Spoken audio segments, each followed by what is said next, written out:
All right, CPI came out today. Let's go ahead and just take a look at the numbers and see what we got. All right, so here's CPI. All items, it looks like CPI came in at 2.9%. Expectations were, I believe, 2.9%, so that's good. Let's take a look at what matters the most to pretty much everybody here. All items less food and energy. That is going to be core CPI. And it looks like core CPI is at 3.2%. It was supposed to come in at 3.3%, so that came in a little bit lower. So if we look at, first off, we look at CPI itself, negative 0.1. So we look like we're having a handle on things as of June of this year, of 2024. Then 0.2, then 0.2 month over month, then 0.2, then 0.2, now 0.3 month over month for November, and 0.4. We don't know if this is going to be seasonal or not.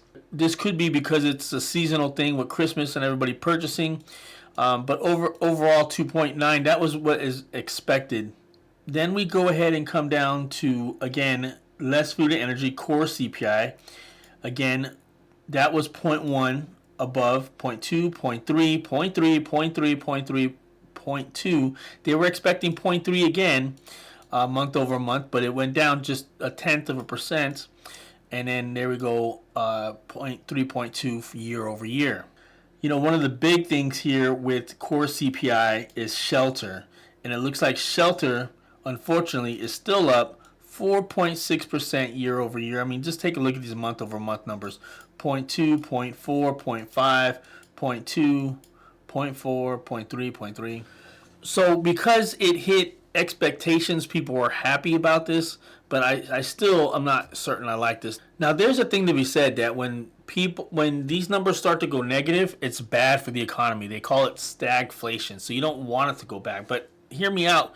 I do want it to go negative because it's already too high. Eggs are too high. The price of gasoline is too high. Everything is too high. So I think a little bit of stagflation, I know I'm going to get killed for this, but I think a little bit of stagflation just to get the prices down to more affordable levels would be a good thing. But the fact that it's still going up month over month, and what was it, 2.9% from already super high from 2021, 2022, that's just making these numbers for me. I don't like it. Again, I believe everybody's happy because it came in within range.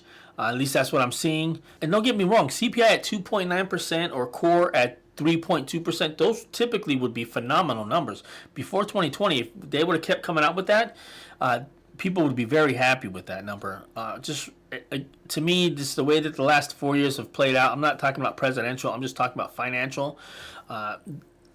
I still, with everything that they've tried to do to get inflation to come down to the 2% level, and we're not touching 2%, we're touching super high 2s and low 3s. I think we just haven't been able to get the job done.